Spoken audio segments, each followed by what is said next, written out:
예, 안녕하십니까. 성바로스도의 황인수 이냐시오 수사입니다. 저희들이 지금 이제 여러 차례에 걸쳐서 계속 칠죄종을 가지고 이제 함께 생각해보는 그런 시간들인데요. 오늘은 이 슬픔이라고 하는 죄를 가지고 한번 함께 살펴보도록 하겠습니다. 슬픔 그러면 조금 이상하게 생각되기도 할 거예요. 어떻게 슬픔이 죄가 되지? 이렇게 생각될 수 있고 또 실제 칠죄종에는 슬픔이 없습니다.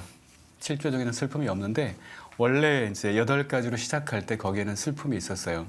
왜냐하면 수도승들이 이제 주로 은수 생활을 하거나 따로 이렇게 혼자서 수도 생활을 하던 사람들이 혼자 있다 보면 어떻게 돼요, 사람이? 뭔가 힘들 때도 있고, 뭔가 이상한 생각들이 떠오르기도 하고, 외롭기도 하고, 그러면 이제 슬픔이 생겨날 수도 있겠죠. 이렇게 슬퍼지면 그 수도 생활을 계속할 수 없는 상황이 되고, 그래서 거기를 떠난다든지 이런 일들이 벌어져요. 그래서 슬픔이라고 하는 것이 이제 죄의 목록에 들어갑니다. 사실 이것이 나중에 이제 칠죄종에서는 시기라고 하는 것으로 바뀌어요. 그러니까 이제 슬픔이라고 하는 것은 혼자 있는 혼자 수도 생활하는 사람들에게 주로 찾아올 수 있는 어떤 그런 어둠이라고 한다면, 이제 수도 생활을 하던 사람들도 이제 혼자 있는 데서 여러 사람이 모여서 수도 생활하는 쪽으로 바뀌잖아요. 그럼 이제 공동으로 모여서 수도 생활을 하는 데가 있으면 거기에는 슬픔보다는 함께 모여 살기 때문에 공동체 생활 안에서 생길 수 있는 다른 어떤 어둠이 있겠죠. 그것이 이제 시기입니다. 그러니까 시기라는 것은 어떤 식으로 이제 정의하냐면 타인의 어떤 그 기쁨이나 타인의 성공을 볼 때 내 안에서 생겨나는 슬픔이다, 이렇게 정의를 하거든요. 이제 그런 면에서 칠죄종, 우리가 알고 있는 칠죄종에서는 시기가 있지만 원체 그 모습은 이제 슬픔이었어요. 그리고 이제 이 8가지의 악한 생각, 8가지 칠죄종의 그 원류라고 할 수 있는 이제 8가지의 악한 생각을 정리한 우리 에바구리스 폰티쿠스는 이 슬픔이라고 하는 것 다음에 분노를 위치시키기도 하고, 때로는 분노 다음에 슬픔을 위치시키기도 합니다. 여러분들이 이제 지난 시간에 분노에 대해서 좀 봤잖아요. 그래서 이제 원체는 슬픔 그 다음에 분노인가, 아니면 분노 그 다음에 슬픔인가, 이렇게 보는데 저희들은 분노 다음에 슬픔이 이제 이 그 노선을 따릅니다. 왜냐하면 지난번에 그런 얘기를 했잖아요. 우리가 뭔가를 누리고 있을 때, 내가 뭔가를 바라고 있을 때, 그것을 이제 못 얻을 때 처음에 생겨나는 것은 분노다, 이렇게 얘기했잖아요. 혹은 내가 누리고 있는 것을 빼앗길 때 생길 수 있는 것이 분노다. 그래, 분노해 있는 상황에서 그것을 계속 이제 원하는데, 그걸 내가 다시 손에 넣고 싶어서 계속 이제 분노해가지고 그걸 이제 달라고 하는데, 그래도 되지 않을 경우에, 아무리 화를 내도 안 줄 경우에, 얻을 수 없을 경우에 그 다음에 오는 것이 슬픔이다, 이렇게 보는 거예요. 그래서 이제 분노라고 하는 악한 생각 다음에 따라오는 마음의 부서짐이다, 이렇게 정의를 합니다. 마음이 부서지는 것이다, 슬픔이라고 하는 것은. 여기서 이제 중요한 게 하나가 있는데, 슬픔에도 좋은 슬픔이라는 게 있다는 거예요. 슬픔에도 좋은 슬픔이 있고 나쁜 슬픔이 있다. 좋은 슬픔이라고 하는 건 뭐냐면, 우리가 하느님으로부터 내가 멀어져 있구나라고 하는 것을 내가 깨달을 때, 내가 하느님으로부터 멀어져 있다라고 하는 것을 깨달을 때 내 속에서 느껴지는 가슴 아픔, 내가 가슴이 아프다는 걸 느끼고, 그렇게 오는 슬픔은 좋은 슬픔이에요. 다만 나쁜 슬픔, 우리 안에서 내가 원하는 것들을 내가 얻을 수 없을 때, 내가 바라는 것이 오지 않을 때 내 속에서 솟아나와가지고 우리들을 마비시키고 억누르고 살고 싶은 마음을 점점 없애버리는 거, 이것은 나쁜 슬픔입니다. 그래서 이제 좋은 슬픔과 나쁜 슬픔을 어떻게 우리가 구분할 수 있을까? 이제 하나가 있는데, 이것이 좋은 슬픔일까 나쁜 슬픔일까, 이것을 구별하는 기준은 나쁜 슬픔은 눈물 흘릴 수 없다는 겁니다. 좋은 슬픔은 우리를 눈물 흘리게 한다, 이렇게 얘기합니다. 그래서 이제 우리가 아구스티누스가 원체 이제 그 고백록을 썼을 때 우리 가장 유명한 대목이 그 부분이잖아요. 그러니까 하느님께 돌아서는 회개하는 그 대목, 거기를 보면 굉장히 많이 우는 대목이 나옵니다. 아구스티누스가 굉장히 많이 울어요. 거기서 무화과 나무 밑에서 굉장히 많이 울었다, 이런 이제 대목이 나오는데, 그래서 내가 지금 하느님으로부터 멀어져 있구나. 그래서 그것을 느끼면서 깊이 느끼는 마음 아픔, 그것이 좋은 슬픔이다. 그리고 좋은 슬픔은 눈물을 흘릴 수 있게 한다. 이런 차이가 있다는 거.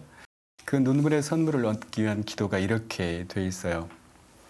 오 지극히 온유하시고 전능하신 하느님, 당신은 목마른 백성을 위해서 바위 위에서 생명수를 샘솟게 하셨으니, 자 이제 이 대목을 보면 우리가 구약을 생각할 수 있죠.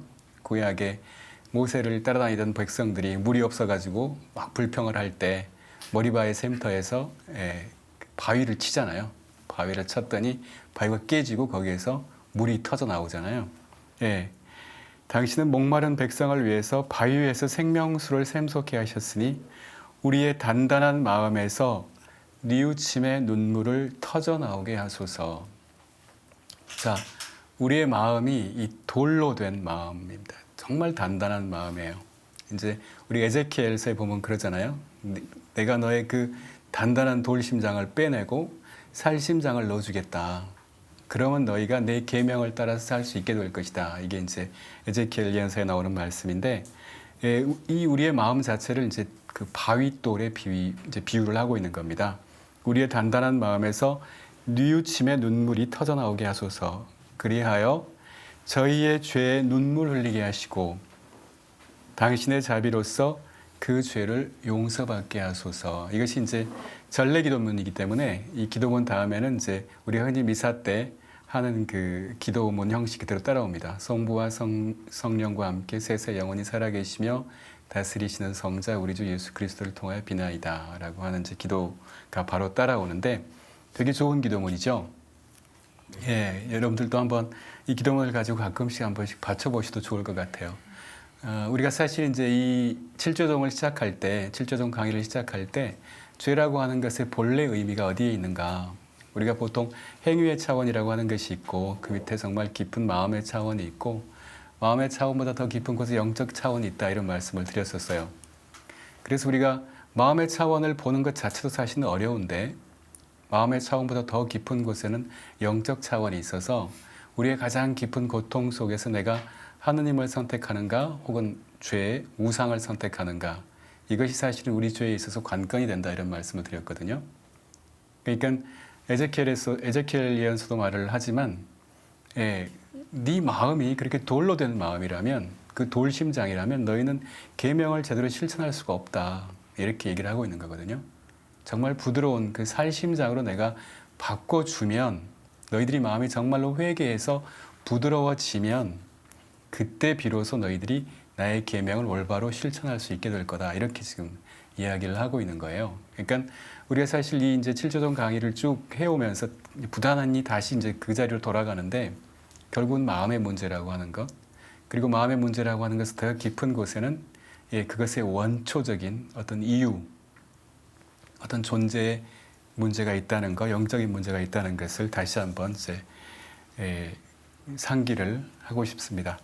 그래서 여기서 말하는 것처럼 우리의 이 단단한 마음, 돌과 같은 이 마음에서 뉘우침의 눈물이 터져 나와서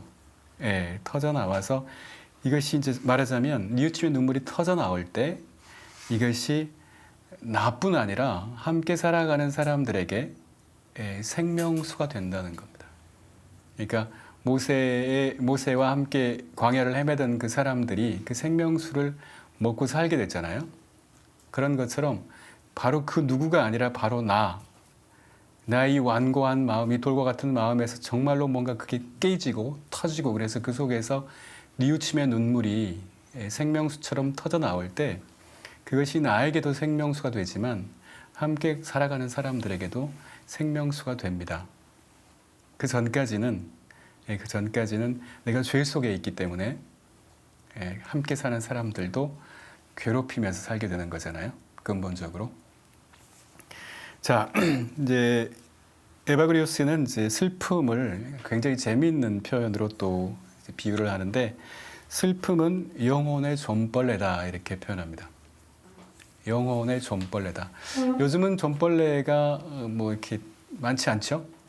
뭐 다 나프탈렌을 막 다 해가지고 이렇게 잘 관리들 하니까. 그러나 이 원래 좀벌레라는 것이 있어서 이렇게 옷감이나 이런 걸 쏠잖아요. 예, 옷 같은 것들을 쏠아 먹고 뭐 책 같은 것들, 종이 같은 것도 쏠고 그러는데 이 슬픔이 우리 인간의 마음 속에 들어오면 정말 조금씩 들어와 가지고 인간의 마음 속에 파고 들어와서 천천히 우리의 삶을 갉아먹는다 이렇게 표현합니다. 마치 벌레가 옷을 쏠듯이 이 슬픔에 빠진 사람들은 이렇게 삶에 어떤 의미가 있을까?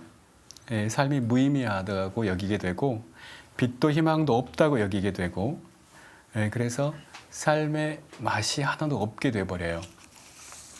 그것을 이제 그 에바그리우스의 말을 빌어서 보면 이제 이렇게 되어 있습니다. 굉장히 이제 슬픔이라고 하는 것은 독특한 형태인데 모든 우리에게 죄를 불러일으키는 모든 악은 우리 영혼에게 쾌락을 찾도록 가르치는데 쾌락을 사랑하도록 가르치는데 오직 하나 이 슬픔의 악령만은 그렇게 하지 않는다 이렇게 표현합니다. 그러니까 우리가 지금까지 봤습니다마는 분노라고 하는 악한 생각이라든지 혹은 뭐 탐욕이라든지 혹은 탐식이라든지 음욕이라든지 이런 것들이 인간 안에 들어오면 뭔가 쾌락을 찾도록 만든다는 거죠. 쾌락을 찾도록 만드는데 이 슬픔이라고 하는 것이 우리 안에 들어오면 이것은 오히려 쾌락을 쫓아내는 멀리하게 만드는 그런 좀 특별한 그런 악이다. 그래서 수도승이 절제로 싸움을 벌이고 있을 경우에도 이 악령은 은수자를 시험에 들게 한다. 그래서 이 악령이 강하게 힘을 쓰게 되면 영혼으로 하여금 자기를 없애도록 제안하는 생각들을 낳거나 수도 생활하는 장소를 멀리 떠나도록 강요하는 생각을 낳는다. 그래서 이 슬픔의 악령에게 고통을 당할 때 거룩한 욥도 고통을 겪으면서 생각했던 것이다. 내가 나를 거슬러 손을 들 수 있다면, 그게 안 된다면 나에게 부탁받은 다른 사람이 나를 없애버린다면. 이건 이제 욥기 30장 24절에 나오는 말인데 이게 무슨 뜻이냐면요. 욥이 굉장히 많은 고통을 겪잖아요. 굉장히 많은 고통을 겪으면서 깊은 슬픔에 빠집니다. 그래서 지금 하는 말은 뭐냐면 내가 나를 거슬러 손을 들 수 있다면 이 표현은 뭐냐면 내가 나를 이렇게 없애버릴 수 있다면 이런 뜻입니다. 그러니까 죽어버리고 싶지만 그렇게 할 수 없는 거잖아요. 이 사람이 하느님을 아는 사람이니까.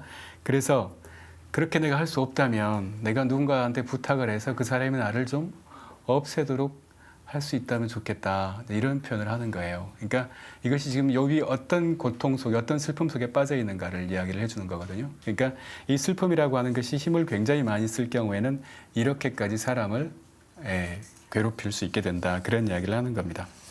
그래서 실제 그러면 이제 슬픔이라고 하는 것은 언제 생기는 것일까? 우리가 살다 보면 인생에서 좀 불이하다고 이렇게 느껴지는 고통을 겪을 때가 있죠. 왜 나한테 이런 일이 생기는가? 그렇죠? 왜 나한테 이런 일이 생기는가? 불이하게 겪는 고통 속에 있을 때, 또 우리가 살다 보면 어쩔 수 없이 부닥치게 되는 삶의 벽들이 있죠. 어쩔 수 없이 부딪히는 벽들, 우리가 생각하고 계획하고 의도하는 바대로 삶이 이루어지지 않잖아요. 살다 보면 반드시 벽에 부닥칩니다. 그런 벽에 부닥칠 때 슬픔이 태어나는 거예요, 우리 안에. 근데 사실은 그런 벽 앞에서 우리가 어떻게 해야 될지를 모르잖아요. 도대체 이것이 뭘까? 나는 가야 되겠는데, 나는 계속 가야 되겠는데 이것이 왜 나를 막고 있는 것일까? 이 벽 앞에서 나는 그러면 뭘 해야 되는 것일까? 이럴 때 슬픔이 태어난다. 또 나의 원의들, 내가 바라는 것이 막혀버릴 때. 그러니까 우리가 이제 이 죄의 바탕으로 들어가다 보면, 인간이 우리 죄의 바탕으로 들어가다 보면 근본적으로는 죄의 깊은 속에는 우리들이 겪는 고통이 있다는 말씀을 드렸죠. 인간의 고통이 있다고. 그러니까 어떤 죄가 있을 때 그냥 그 죄 자체만 놓고 판단하는 것이 아니라 그 죄의 깊은 곳으로 들어가 보면 우리들이 겪고 있는 실제적인 고통이 있다.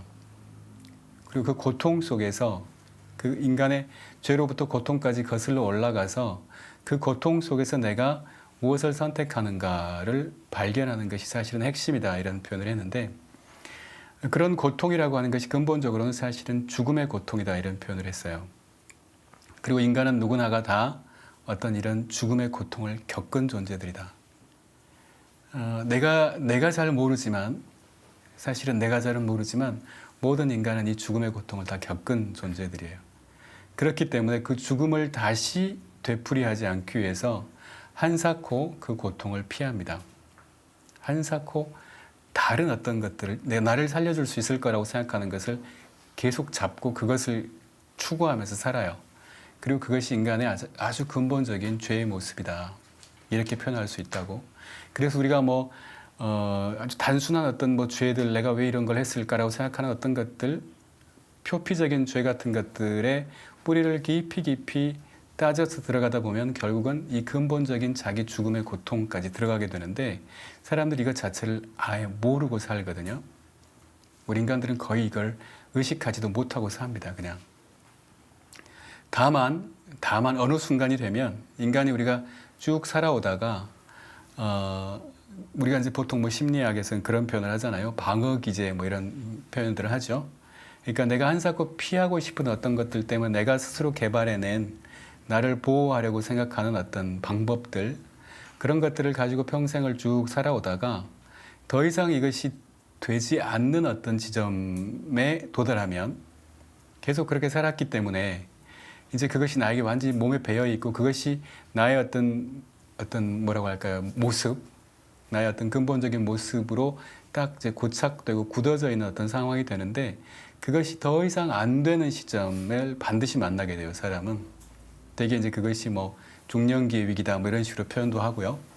그래서 그런 중년기가 되면 엉뚱한 짓들을 하기도 하잖아요, 사람들이. 멀쩡하던 사람이 갑자기 엉뚱한 어떤 선택을 한다든가 이렇게 되는데, 예, 그러한 근본적인 고통 속으로 우리가 들어가게 되면 거기서 우리가 만나게 되는 각자의 영혼이 하는 말을 듣게 된단 말이에요. 그 영혼의 부르짖음 같은 거. 그것이 뭐냐면 죽고 싶지 않아요. 죽기 싫어. 죽기 싫다. 죽기 싫다라고 하는 말은 뒤집으면 뭐가 됩니까? 살고 싶다예요. 나는 살고 싶다. 이 가장 기본적인 원입니다. 인간이 갖고 있는 가장 근본적인 원이에요. 살고 싶다. 살고 싶다. 그러나 그 살고 싶다라고 하는 말을 조금 더 깊이 가보면 그런 거예요. 살고 싶은데 더 잘 살고 싶어. 뭔가 좀 정말 살아있는 것처럼 살고 싶어.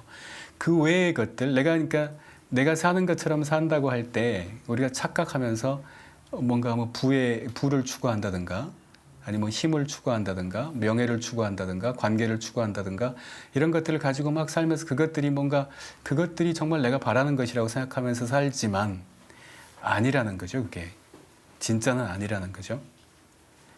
예, 그래서 이제 살고 싶다라고 할 때 그것의 어떤 그 목소리들을 조금 더 세분해 본다면 그렇게 되는 거죠.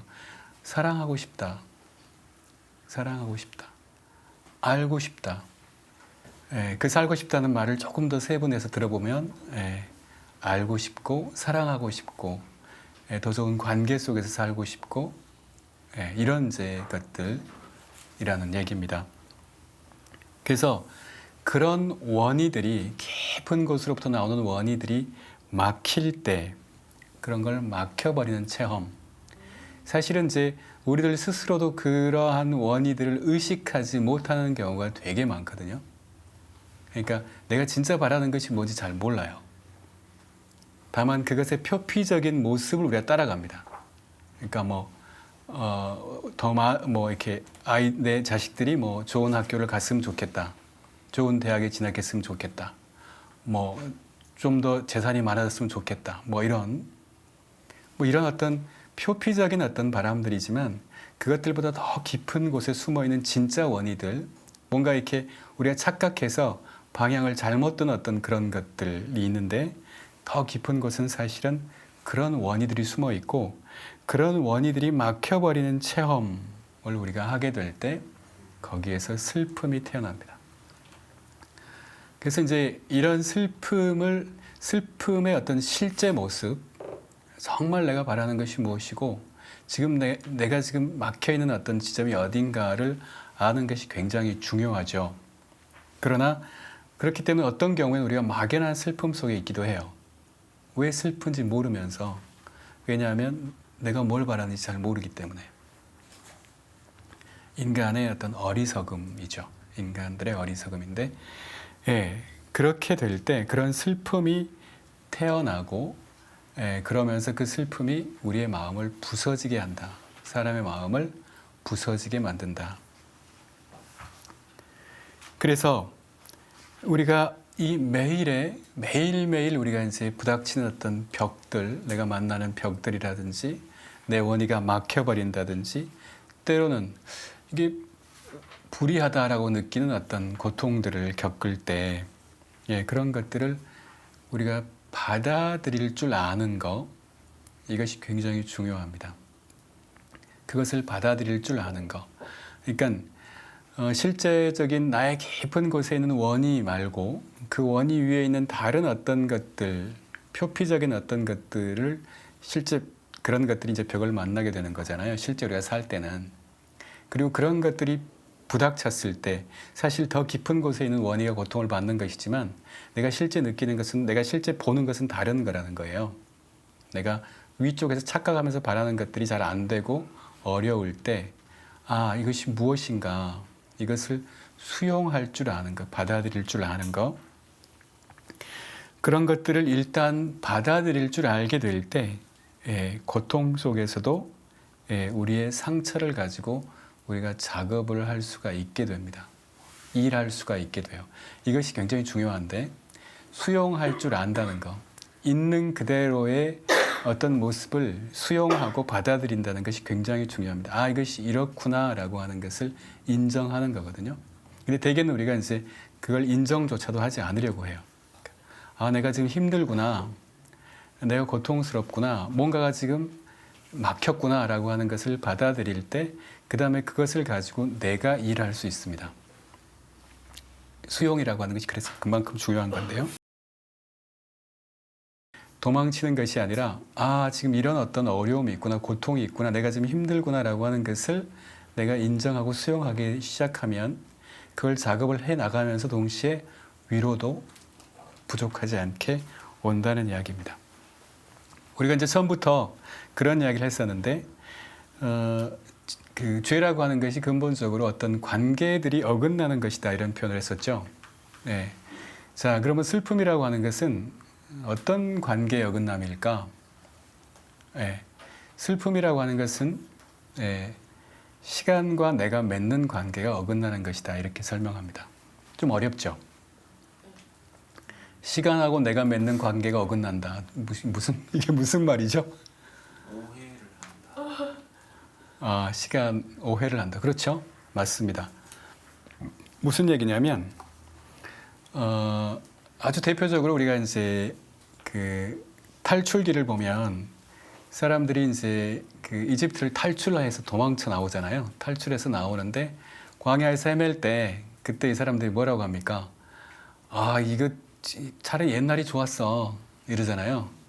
왜냐하면 이제 떠날 때는 떠나니까 아, 이제 더 이상 뭐 강제 노동을 안 해도 되고 이제 정말 좋다, 그래서 빠져나왔지만 이제 실제 광야에서 다니면서 먹을 것도 없고 마실 것도 없고 맨날 고생이고 이민족들이 쳐들어오고 그러잖아요. 그러니까 아이고, 옛날이 좋았네. 시간과 내가 맺는 관계가 어긋나는 거예요. 이 슬픔 속에 있는 사람은 과거로 도망갑니다. 아, 그때가 정말 좋았다. 또는 미래로 도피하기도 하죠. 아, 이게 지금 어렵지만 좀만 지나면 어떻게 될 거야. 이제 뭐 배가 들어오면 뭐 살림이 필 거야. 뭐 옛날 표현으로 하면 과거 아니면 미래로 도망갑니다. 왜? 현재가 싫으니까. 현재가 어려우니까요. 그런 면에서 내가 시간하고 맺는 관계가 어긋나는 것이 슬픔이다, 이렇게 표현합니다. 그래서 뭐 우리가 이제 흔히 하는 말로 이집트 땅에서 고기 냄비에다가 밥 먹던 때가 좋았다, 이런 말이 이제 출애굽기에 나오잖아요. 그래서 이것을 다른 표현으로 하자면 현실에 속하지 않기 위해서 상상의 세계 속에 숨는 겁니다.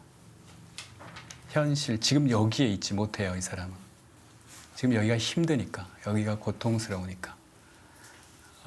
우리도 그런 체험들이 있죠. 나도 지금 이게 이 시간이 너무 힘드니까 현실을 도피하는 거죠. 그러니까 그런 면에서 이제 슬픔이라고 하는 것은 시간하고 내가 맺는 관계가 잘못된 것이다. 이렇게 이제 표현을 하는 겁니다. 그래서 이제 아까 그 7죄종에서는 이 슬픔이라고 하는 형태가 없다. 이런 표현을 했죠. 7죄종에서는 이제 다만 시기라고 하는 것이 있다. 이제 이렇게 얘기를 했는데, 아까 이제 다른 사람의 선이라든지 함께 살아가는 이웃들의 어떤 선 혹은 이웃들의 어떤 부 이런 것들을 바라볼 때 내 안에서 태어나는 감정이 시기다. 내 안에서 태어나는 슬픔. 다른 사람의 성공을 바라는 것이 사실 우리한테 참 어렵죠. 그렇지 않아요?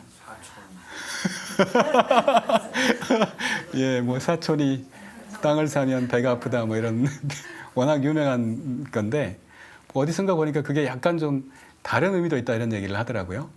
왜냐하면 뭐 이렇게 옛날에는 그 비료가 그 사람들이 비료로 썼던 주된 것이 인분이었잖아요. 그래서 사촌이 땅을 사니까 뭔가 비료를 줘야 되지 않는가.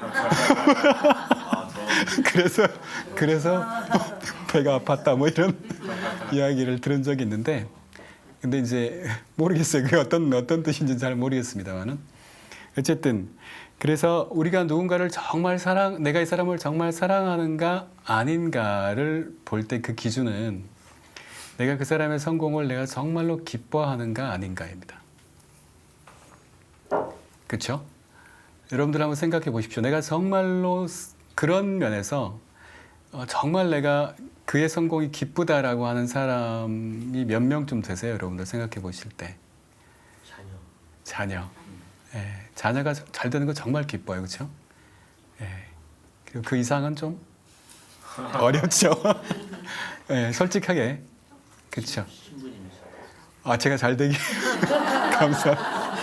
아이고, 예, 감사합니다. 사실 어떤 면에서는 이제 그 정의로우신 분님, 예수의 정의로우신 분님이 계시잖아요. 정의로우신 분님이 전에 이제 그 김선 추기영의 영적 지도도 하시고 뭐 그런 분이었다고 하는데 그분이 하신 말씀 중에 그런 게 있어요. 나는 네가 정말 잘 됐으면 좋겠어. 나는 정말 네가 잘 됐으면 좋겠다. 내가 좀 안 되더라도 네가 정말 잘 됐으면 좋겠다. 내가 어떻게 되더라도 네가 잘 됐으면 좋겠다. 이럴 때 사실은 그 사람을 사랑하는 것이다. 이런 표현을 하시더라고요. 사실 그것이 예수님의 모습이잖아요. 네가 정말 살도록 하기 위해서 내가 내 목숨을 내놓겠다 이잖아요.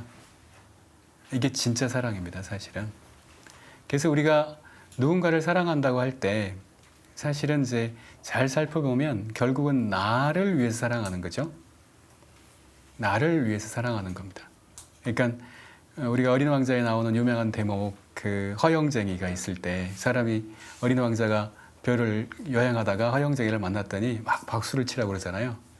막 박수를 치면 또 절을 하고 또 막 박수를 치라고 하고 또 절을 하고 그 허영쟁이한테는 사람은 자기한테 박수를 치는 만큼만 필요한 사람이죠. 그렇잖아요. 그 사람 자체로 필요한 게 아니라 그 사람 자체로 의미 있는 존재가 아닙니다. 그 사람은 다만 나를 감탄해주고 나를 좋아해주고 나에게 뭔가 박수를 쳐줄 때만 의미가 있는 거예요. 그러니까 그런 면에서 생각해보면 우리가 정말 사랑할 줄 아는 사람들인가 내가 정말 사랑할 줄 아는 사람인가 이런 생각을 하게 돼요. 사실 우리는 사랑할 줄 모르는 것 같습니다. 진짜 그 예수님이 가르쳐 주신 복음에서 가르쳐 주시는 그 사랑하는 방법 사실 예수님은 그걸 가르쳐 주시기 위해 세상에 오셨는데 우리는 아직 그걸 잘 배우지 못하고 있는 것 같아요. 얼마 전에 이제 그 어떤 사람이 되게 그 마음에 들어가지고 제가 혼자 되게 이 사람 사랑스럽구나 이런 생각이 들었어요. 이제 어떤 자매였는데 그래서 제가 속으로 생각하기를 큰일 났다. 나 수도자인데 그래서 이 자매가 이렇게 사랑스럽지? 이런 생각이 들어서 이제 걱정이 됐어요. 그래서 이게 뭘까? 나는 이제 정결 서원을 한 수도자인데 이러면서 가만히 보니까 그 사람의 그 굉장히 천진한 모습이 있었어요. 굉장히 맑고 천진한 모습이 되게 사랑스러웠거든요. 그래서 그걸 계속 들여다보고 있으니까 그런 생각이 들었습니다. 아, 사실은 내가 저 사람 안에서 그 자매의 모습 안에서 사실은 나를 사랑하고 있구나 이런 생각이 들었습니다. 저는 이제 일찍이 이제 뭐라고 할까 저희 가정 이제 사정 때문에 아버지가 9시 일찍부터 이제 혼자 이렇게 어머니하고 이렇게 가족들하고 살았거든요. 그러다 보니까 좀 일찍부터 애어른처럼 살았어요. 그러니까 이제 더군다나 이제 맏아들이고 이러니까 뭐 이렇게 맏이들은 그런 이상한 책임감 같은 걸 가집니다. 내가 우리 가족을 내가 보호해야 된다 뭐 이런 꼬마가 어떻게 보호할 수 있겠어요? 말도 안 되잖아요. 그러나 뭔지 그런 걸 갖고 살았어요. 그러다 보니까 평생 좀 어린애 같이 살지를 못했던 것 같아요. 그러다 보니까 그 깊은 속에는 어린애 같은 마음이 있죠, 사실은. 그러나 절대 그러면 안 돼라고 억누르면서 살았는데, 근데 이제 그 어떤 굉장히 천진난만하고 어린애 같은 그런 맑음이 있는 사람을 보면서 그 사람이 무척 사랑스러웠기 때문에 사실은 내 안에 깊이 숨어있는 그런 어린아이의 모습을 내가 지금 저 사람 안에서 사랑하고 있구나 이런 생각이 들었습니다. 무슨 얘기냐면 정말 사랑하는 것, 하느님 안에서 사랑한다고 하는 것은 일종의 이런 거라고 생각이 드는데 그 사람을 사랑하는 것이 사실은 나를 사랑하는 것이고 나를 사랑하는 것이 그 사람을 사랑하는 것이에요. 예수님께서 십자가에서 이렇게 목숨을 내놓고 돌아가실 때는 그건 굉장한 고통이라고 우리가 배웠지만 십자가의 고통 이렇게 배웠잖아요. 그런데 예수님은 그것을 하지 않았으면 더 고통스러웠을 거라는 생각이 듭니다. 왜냐하면 누군가가 이렇게 지금 인간들이 한 사람 한 사람들이 고통받고 힘들어하는 것을 당신 고통하고 똑같이 느끼기 때문에 이 사람을 구원하지 않으면 안 돼요, 예수님은. 이 사람을 사랑하는 것이 사실은 예수님 자신을 사랑하는 겁니다. 고통을 겪는 것이 그 고통을 겪더라도 뭔가를 하지 않으면 안 되는 거, 이것이 사실은 예수님의 모습이었거든요. 그렇기 때문에 십자가의 고통이라고 하는 것이 막 너무나 힘들고 고통스럽겠다라고만 우리가 생각할 것이 아니라 그것이 사실 예수님에게는 가장 큰 기쁨이기도 했다. 그 고통이라고 하는 것이 사실은 사랑의 기쁨이기도 했다라고 하는 거, 그것을 아는 것이 참 중요할 것 같아요. 그래서 우리가 사실 누군가를 사랑한다고 할 때는 그 사랑하는 것이 누군가를 사랑하는 것이 사실 나한테 가장 큰 기쁨의 어떤 행위가 된다. 왜? 그 사람을 사랑하는 것이 나를 사랑하는 것이고 그 사람을 돌보는 것이 결국은 나를 돌보는 것이 되기 때문에. 예, 그래서 이제 정의로신 분이 그런 이야기를 했습니다마는, 그래서 이 시기라고 하는 것은 다른 사람하고 나를 비교하는 데서 생깁니다. 아까 이제 진짜 사랑은 그 사람하고 내가 사실은 다르지 않다. 너와 내가 다르지 않다라고 하는 것인데 사실 너와 내가 구별되는 거기 때문에 이제 비교를 하게 되는 거잖아요. 그래서 하느님께서 다른 사람에게 주신 선물을 감사로 받아들이지 못하는 거예요. 그래서 다른 사람의 선이 나에게는 악이 됩니다. 다른 사람의 선이 나에게는 악이 돼버려요. 우리가 보면 늘 그렇잖아요. 다른 사람은 왜 항상 더 많이 가지고 있는 것 같고 나는 항상 더 적게 갖고 있는 것 같아요. 늘 그렇죠. 우리가 뭐 집안에서 어린아이들끼리 형제들끼리 싸울 때 보면 그렇잖아요. 왜 나한테만 맨날 그래 막 이러고 형제들끼리 자매들끼리 맨날 그러지 않습니까? 예. 그래서 그렇기 때문에 프란치스코 성인이 그런 이야기를 하는데 누구든지 주님께서 다른 형제에게 다른 자매에게 베풀어 주시는 선을 두고 그 형제나 자매를 시기하는 것은 신성모독을 범하는 것이다 이렇게 얘기를 합니다. 왜냐하면 하느님을 시기하는 것이기 때문에 그것은 하느님이 하신 일이라는 거예요.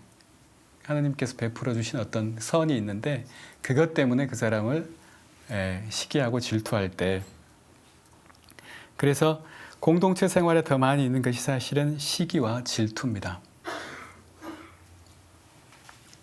그래서 이제 이러한 시기 우리가 이제 고린도 1서에 보면 그런 얘기를 합니다만은 사랑은 질투하지 않습니다. 이런 이제 말씀이 있죠. 사랑은 질투하지 않는다. 그래서 어떻게 하면 그러면 이 시기하고 질투를 없앨 수가 있을까? 어떤 이제 슬픔의 어떤 독특한 형태, 새로운 형태라고 할 수 있는 이 시기와 질투를 어떻게 하면 안 할 수가 있는가? 그것에 대한 처방은 사실은 감사다 이렇게 얘기를 합니다. 그러니까 저희들도 이제 그런 경우들이 참 많은데 공동체 생활을 하면 이제 많은 형제들이 이렇게 살잖아요. 많은 형제들이 함께 살아가는데 그 형제들 가운데서 뭔가 자기를 막 드러내려고 하는 그런 어떤 모습들도 있고 동시에 자기를 계속 이렇게 드러내지 않으려고 감추는 모습도 있어요. 그래서 감사하는 모습은 이런 거라고 얘기를 하잖아요. 그러니까 내가 지금 어떤 이런 걸 했지만 이것은 사실은 내가 한 것이 아니라 나와 함께 있는 이 형제들 덕분에 자매들 덕분에 내가 이걸 한 거지 이 형제들이나 자매들이 없었으면 내가 이것을 할 수가 없었을 거예요. 이렇게 말할 수 있는 사람 이런 사람이 사실은 실제 감사를 드릴 수 있는 사람이다. 실제 감사를 드릴 줄 아는 사람이다. 시기를 없앤 사람만이 그렇게 이야기할 수 있다. 이렇게 말합니다. 자, 시기와 질투의 처방약이 감사라고 한다면 우리 인생에서 우리가 피할 수 없는 매일매일 벽을 만나면서 매일매일 우리의 원의가 막히는 체험을 하면서 만나는 슬픔의 처방약은 무엇일까? 그 슬픔의 처방약은 어떤 걸까요? 여러분들 생각하실 때?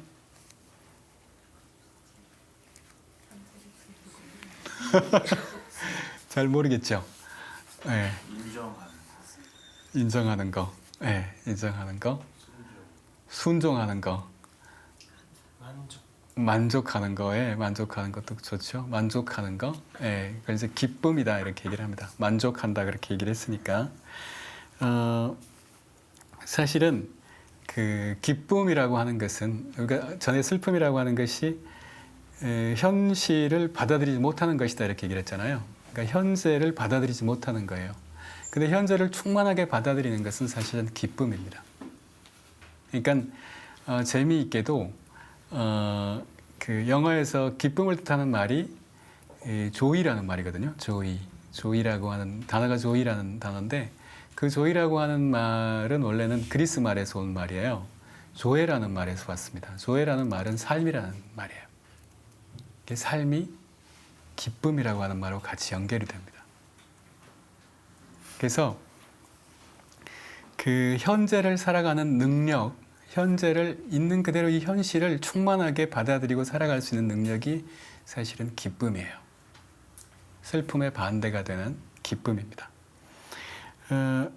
이 기쁨이라고 하는 것을 사실은 이제 바오로 사도 우리가 이제 신약을 읽다 보면 바오로 사도가 말씀을 자주 하시는데 기쁨에 대해서 형제 여러분 내가 권고합니다. 기뻐하십시오. 이렇게 기뻐하십시오. 이렇게 권고하거든요. 그 기쁨이라고 하는 것이 말하자면 우리 그리스도인들에게는 기쁨이라고 하는 건 일종의 감정 상태가 아니라 바오로 사도께서 하신 사도적인 명령이다 이런 표현을 하기도 해요. 왜냐하면 바오로 사도가 기뻐하라고 계속 얘기를 하니까요. 기뻐하십시오. 기뻐하십시오. 이렇게 얘기를 하니까. 그래서 이제 그 작년에 나온 영화 중에 굉장히 제가 좋아하는 영화가 있는데 그 여러분들 혹시 보셨어요? 그 우리들이라고 하는 영화인데요. 네, 그 윤가은이라고 하는 감독이 만든 영화예요. 되게 좋은 영화입니다. 여러분들 안 보셨으면 꼭 한번 찾아서 보셨으면 좋겠어요. 그분이 이제 이 우리들이라고 하는 그 아이들 세계, 아이들의 어떤 그런 것들을 가지고 영화를 만들었는데 그 너무나 이렇게 깊이 아이들 속으로 들어가서 영화를 만들었더라고요.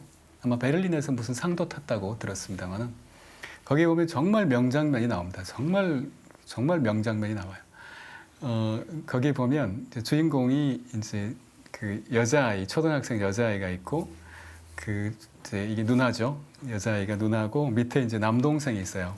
남동생은 아마 유치원생인 것 같은데, 근데 하루는 이제 그러니까 엄마가 일을 하시니까 그 이제 누나하고 동생이 둘이 같이 뭐 이렇게 저녁 때 앉아 있는데 갑자기 뭘 하다가 보니까 누나가 보니까 동생 이마에 뭐가 흉터가 있는 거예요. 뭐가 이렇게 상처가 있는 거예요. 그래서 야, 너 그거 뭐야? 그러니까 얘가 이제 늘 그 짝이 있거든요. 같이 노는 그 친구가 있어요.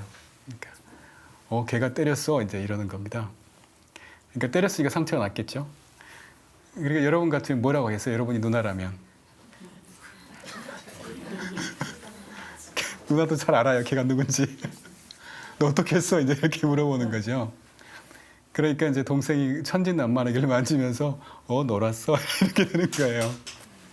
그러니까 이제 누나가 이제 화가 나가지고 야, 너도 같이 때렸어야지. 이제 막 이렇게. 우리 같은 보통 그런 식으로 반응을 하겠죠. 누가 때렸으면 나한테 한 대 때려주는 게 맞아요. 그런데 정말 명대사 거기서 나옵니다. 그 아이가 거기서 그렇게 얘기를 해요. 만지면서 그럼 언제 놀아? 걔가 나를 때리고 나도 걔를 때리고 그럼 나도 걔를 또 때려야 되고 계속 그러면 언제 놀아? 정말 그 아주 깊은 뜻을 가진 말이었는데 우리가 현세를 살아갈 때 그러니까 정말 슬퍼하고 힘들어할 일들은 너무 많아요, 사실은. 그러나 그러면 도대체 언제 살 거냐?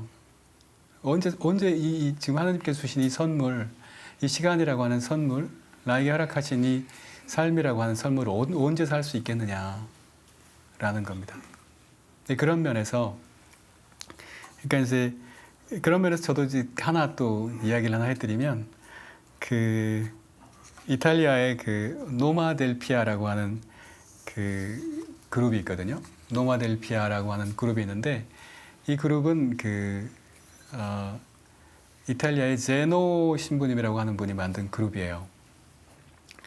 이 제노 신부님이 그 이제 이탈리아 물론 유럽에서 이제 전쟁들이 나고 굉장히 참혹한 일들이 많았잖아요.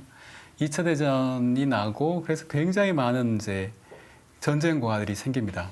전쟁 고아들이 굉장히 많이 생겼는데 그 전쟁 고아들을 위해서 성당에서 본당에서 이분이 활동할 때 이 전쟁 고아들을 위해서 그 조직을 만들어요. 그 아이들을 이제 좀 돌보기 위해서. 그 아이들을 돌보기 위해서 이제 만들었는데 이분이 굉장히 활동력 있고 추진력이 강한 사람이에요. 굉장히 강한 분인데 그래서 한편에서는 이탈리아가 공산주의나 사회주의 운동이 활발했던 나라이기도 하죠. 이분이 이제 사회주의자다 이런 이제 그 말들이 돌기 시작해요. 그리고 이제 굉장히 많은 전쟁 고아들을 이렇게 돌보다 보니까 빚도 엄청나게 진 거예요. 그래서 이제 빚을 너무 많이 지니까 이게 스캔들이 됩니다. 스캔들이 돼서 결국은 당시에 이제 바티칸에서 이제 이 신부님을 소환을 해요. 그 신부님이 가서 이제 그 바티칸 이제 고위 당국자들하고 같이 이제 만나서 이야기를 합니다. 어떤 식으로 이제 결정을 하냐면, 자, 바티칸에서 이게 이미 너무나 빚이 천문학적인 액수로 커졌기 때문에 우리가 이걸 탕감을 해주겠다. 우리가 바티칸에서 이걸 개입해가지고 갚아주겠다. 그 대신 신부님은 이 조직을 놓고 떠나십시오. 이렇게 돼요. 그 조직이 이제 노마델피아라고 하는 말 자체는 형제법이라는 뜻이거든요. 지금도 이제 이탈리아의 그로세토라고 하는 곳에 가면 그곳이 있어요. 그래서 넓은 땅에 이분들이 모여 살면서 농사 짓고 하다가 겨울철에는 유럽 전역을 다니면서 서커스 공연을 합니다. 아주 아름다운 공동체인데, 그때 이제 결국은 이제 그렇게 되니까 이 신부님도 이제 그렇게 교회에서 이제 해주시겠다고 하니까 알았다고 이렇게 하면서 그 자리를 이제 놓고 자기는 떠나요. 근데 평생을 자기 모든 걸 다 바쳐서 이제 함께 살았던 공동체를 이제 떼고 나온다는 건 굉장한 고통이겠죠, 이분도. 엄청난 고통인데. 근데 어떤 일이 있었냐면 그 공동체는 굉장히 독특한 게 있었어요. 어떤 게 있냐면 그 공동체에서 그런 많은 아이들을 돌보기 위해서는 이제 함께 일할 사람들이 많이 필요했겠죠. 그래서 이제 그 청년이나 이런 이제 젊은 사람들을 많이 이제 모아서 조직을 해서 이렇게 돌봤는데, 그렇게 해서 이 사람들이 결혼해서 안에 들어와서 이제 같이 이 노마델피아 안에서 같이 살았거든요. 그러면서 이 사람들이 자식들을 낳잖아요. 자기 자식들을 낳으면서 공동체 그 안에 있는 전쟁 고아들을 자기 자식처럼 입양을 해가지고 자기 자식하고 관계없이 구별 없이 그렇게 키웠습니다. 이건 복음적인 어떤 것이 아니라면 설명할 수 없는 그런 이제 이야기인데요. 그래서 그렇게 살고 있었는데 결국은 이 신부님이 이제 교회하고 협상을 해가지고 이제 그걸 떠나니까 어떤 일이 벌어졌냐면 거기에 와서 이제 실제 그 부부의 아이들과 이 고아였던 원래 고아였던 아이들을 분리하기 시작해요. 그래서 이 사람들은 이 아이들은 이제 어떤 다른 곳으로 보내기 위해서 이렇게 분리를 합니다. 그 신부님이 그걸 보고 도저히 자기가 이걸 참을 수가 이제 없게 된 거예요. 그래서 다시 돌아갑니다. 그래서 내가 교회하고 약속을 했는데 이것은 내가 도무지 용납할 수가 없다. 그러니까 이 아이들이 받을 상처나 이런 것들 때문에 이제 용납할 수 없다는 거죠. 그 대신 내가 교회하고 약속을 하는 것이기 때문에 내가 다시 이 공동체를 내가 다시 돌아오지만 교회에게 잘못했기 때문에 그 대신 내가 내 사제직을 책임을 지고 놓겠다. 이렇게 이야기를 합니다. 그러니까 이분한테는 이제 사제직이 거의 자기 생명하고도 같은 것이었는데 그걸 이제 내려놓는 거예요. 사제직을 내려놓고 자기가 한 그 일에 대한 책임으로 그렇게 하면서 그 아이들을 다시 모아가지고 살아요. 당시에 이제 그 그로세토라고 하는 동네가 밀라노 대교구에 속하는 곳인데 밀라노 대교구의 교구장이 일데폰소 슈스터라고 하는 이제 주교님이었습니다. 그분이 지금은 복자가 되셨는데 이분이 이제 그 사제직을 포기하고 함께 이제 같이 모여서 산 지 딱 10년이 되었을 때 이 일데폰소 슈스터 추기경이 거기를 방문해요. 그래서 이제 그 사람들하고 이제 같이 인사하고 떠납니다. 근데 선물을 하나 이렇게 놔두고 가요. 조그만한 이제 상자인데 그 상자를 딱 열어보니까 그 안에 수단이 들어있는 거예요. 그러니까 이제 다시 사제로 이렇게 너를 받아들인다 이런 이제 표현인데 그래서 이 제노 신부님은 교회 2000년 역사상 처음으로 첫 미사를 2번 한 사람으로 기록이 되어 있습니다. 이 신부님이 돌아가실 때 이게 전부 실제 있었던 일이거든요. 이렇게 이 신부님이 돌아가실 때, 그러니까 이제 공동체가 얼마나 이 신부님하고 전부 이렇게 사랑하면서 살았겠어요. 근데 이제 돌아가신 임종의 침상에서 사람들이 다 이제 모여와가지고 이야기를 하는데 그 신부님이 그렇게 얘기를 해요. 그러니까 제가 아주 단편적인 이야기들만 좀 몇 개 해드렸는데 굉장히 파란만장하잖아요. 얼마나 이게 아주 역동적인 삶을 사신 분이잖아요. 그분이 이제 임종의 침상에서 그렇게 얘기를 합니다. 나는 여러분들하고 함께 사는 동안 너무나 기뻤다. 너무나 기뻤기 때문에 내가 죽으면 절대 울지 마라. 그 대신 이제 다 같이 모여서 춤을 추고 노래를 불러라. 이렇게 유언을 합니다. 그러니까 이제 전부 다 그 노마델피아의 사람들이 이제 모여서 서커스 연습하는 그 넓은 그 공연장 안에 다 모여가지고 신부님이 이제 어떻게 됐는가 다 기다리고 있는데 대표들이 와가지고 그 얘기를 해요.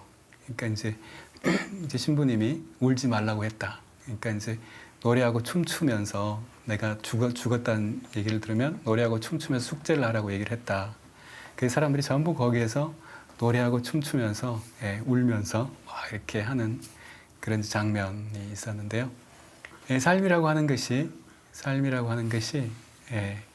우리가 생각하는 그런 슬픔 더 깊은 아래 우리가 발견해야 할 참된 삶의 모습, 기쁨이라고 하는 것을 담고 있다는 거, 그것을 찾기 위해서 우리가 어떤 여정을 걸어가야 되는지를 한번 다시 생각해 보셨으면 좋겠습니다.